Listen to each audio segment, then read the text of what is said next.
organization. We've talked about this before, but we're going to rehash it in case you didn't see my other video. Magnetic hooks. I've got 2 different styles this time. They each are stronger than the other. I'll use them for different reasons. I've used these silver ones many, many, many times. These black ones, this will be my first cruise using these, so I'll let you know how those go. This is the blue Lifesaver. And that's just the over-the-door hanger that I put all my stuff in. And trust me, this thing gets filled up and used a lot. As a matter of fact, I bought a dear sweet friend of mine, the girl that does my hair. She is going on, I think, her first cruise for her anniversary. And I've been with her since, well, I used her mom for years. And so I saw her kind of growing up in the salon. And now she does my hair. So we go way back. It was just a little happy bon voyage gift. I sent her one of these. I think she's getting it today. But I love that thing. If I had to pick one cruise hack, that would be the one thing that I would bring. I love a lot of the stuff that I take, but that one especially. I bring a travel laundry bag. It's just like a vinyl-y bag with a drawstring on it. And during the week when we are changing clothes, getting ready for bed, whatever, all our dirty clothes go in here. Just to kind of keep them in one spot, not spread out all over the floor like a bunch of college kids. Miscellaneous stuff. Of course, let's see. I bring a hat. Just one hat. Where I get this from? Turks and Caicos. Love that place. The other thing I've already mentioned is my port bag, and I've already showed you, well, my purse slash port bag slash evening bag. I've already showed you what's in there, so we won't redo that one. I bring my jewelry, little binder, and I really bought this mostly for the necklace holder because it keeps everything from getting knotted up.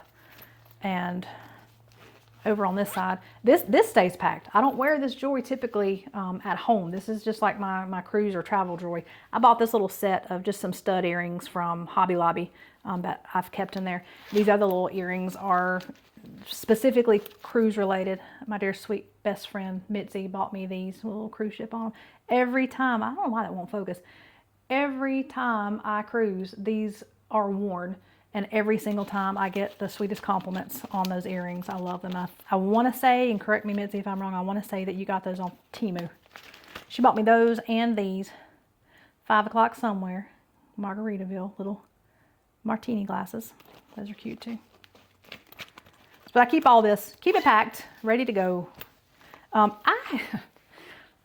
Okay, another thing I stress out about is being back to the ship on time. When you're getting off on port, you are told very clearly what time that you need to be back by.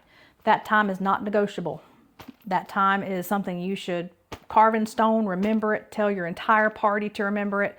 And my personal professional suggestion is if they tell you a certain time, you come back way earlier than that. Don't push it. Don't push the limit, because the boat, while they have, how do I put this?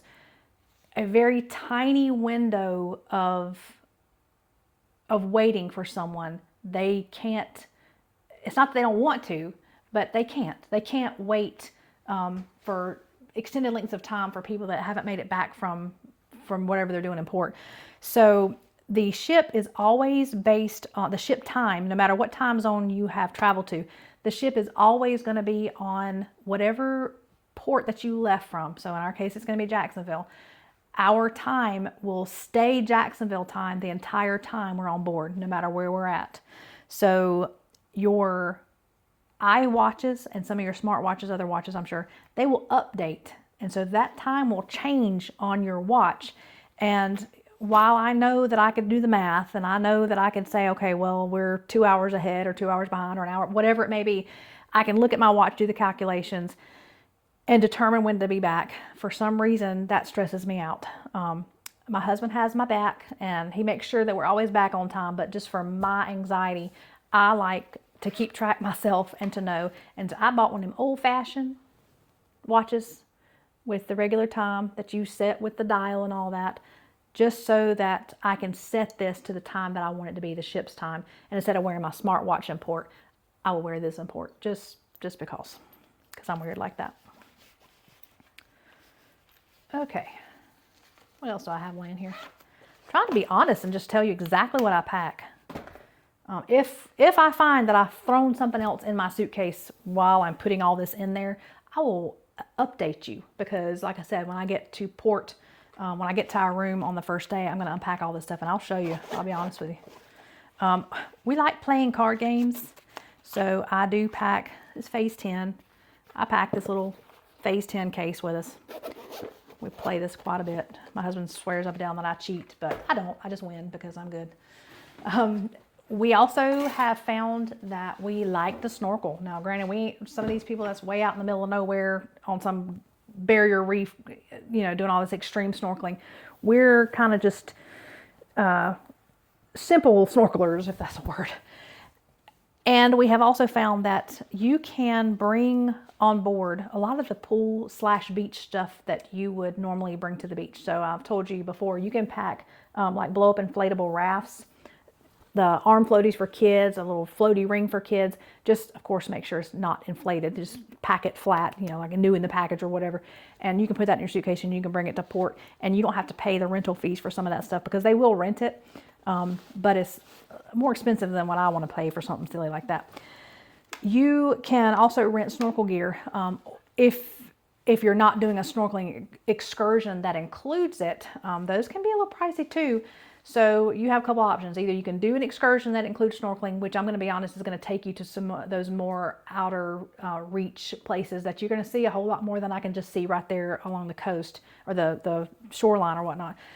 So you got the excursions that you can take. You can rent snorkel gear if you would rather just do that, especially if you don't know if you're going to like it or not. I wouldn't suggest going and buying anything. But we chose to buy some, and we absolutely love it. So we found these on the Amazon, and these things really are fashionable and they make us look so cool.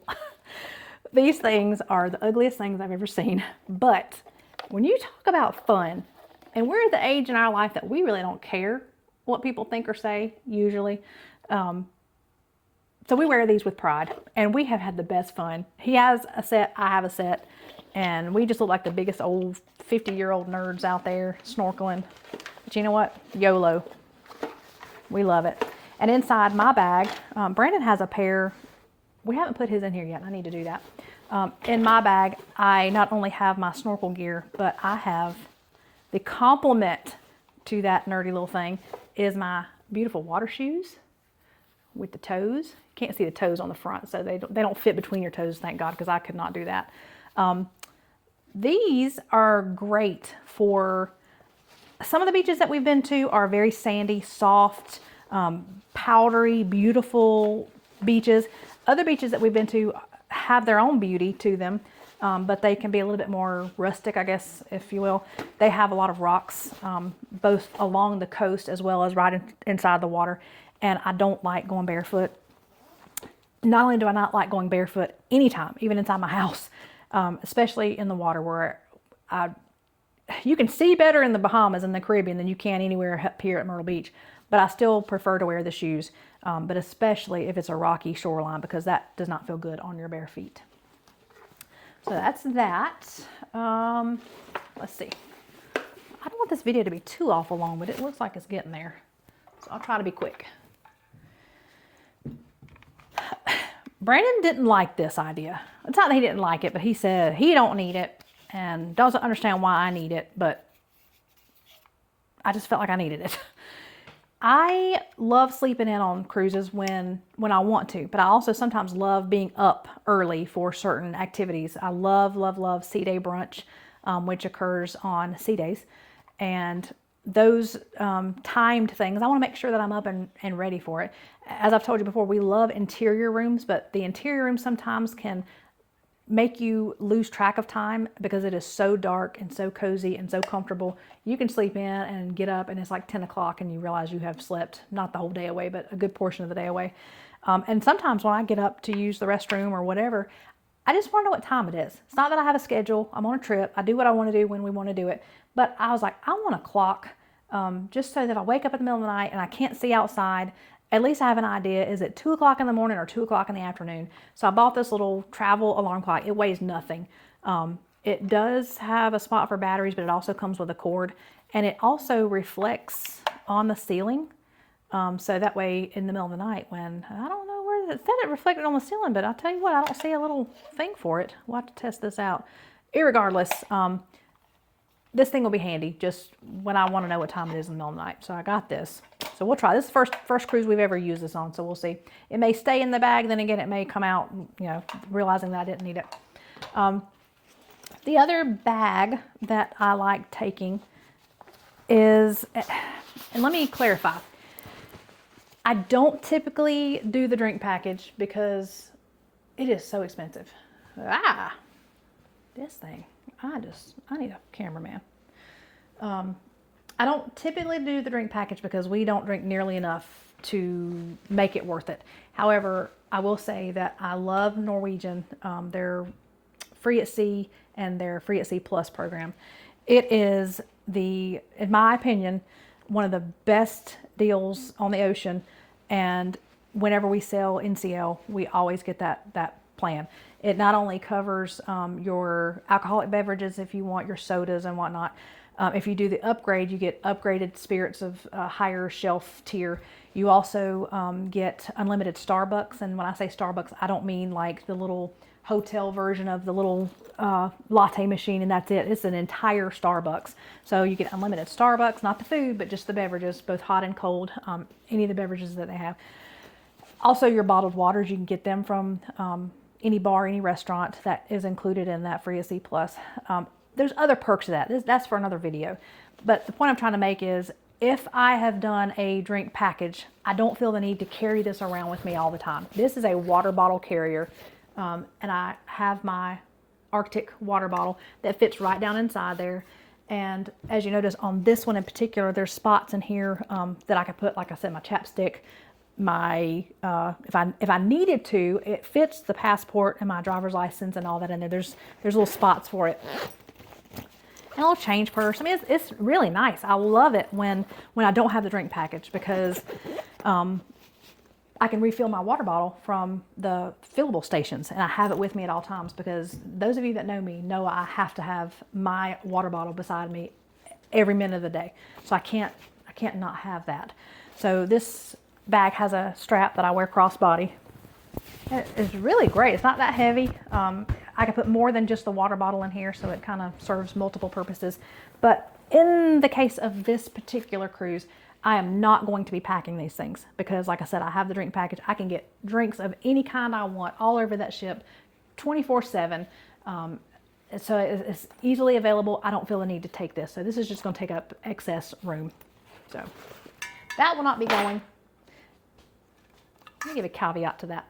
This might be going simply because when we get off on port, I might decide to take this. That bag probably won't be, because if I decide to take this in port, I can slide this down inside that pink book bag and not have to bring that bag. So I'll tell you this, you may see this in a video. You will not see this in this video for this cruise. Okay, well, I think that is probably everything that I wanted to show you. I may be missing something.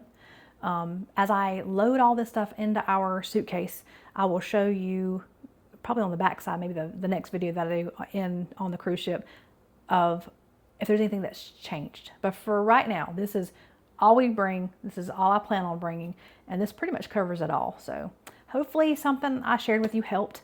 If you have any ideas of things that you have brought on trips that you just absolutely love, please share it with me, because as you can tell, I have kind of tweaked my plan every single time that we have cruised. So it helps to have advice from other people. And I hope that whatever journey that you take, that you have an amazing one. And we will be leaving, like I said, this Wednesday to leave for our trip. And we'll be leaving on the boat on Thursday. And we will be gone to, I think, the 28th. And I will post several videos on that trip, some ship videos, some embarkation videos, some room videos, whatever I can think of. And if you guys are curious about anything, reach out to me, email me, text me, call me, message me on here, whatever. I want to make sure that whatever I'm providing to you is actually a helpful thing. And if I'm not covering something you want me to cover, let me know and I'll be glad to. So in the meantime, y'all take care, and I will see you on the next one.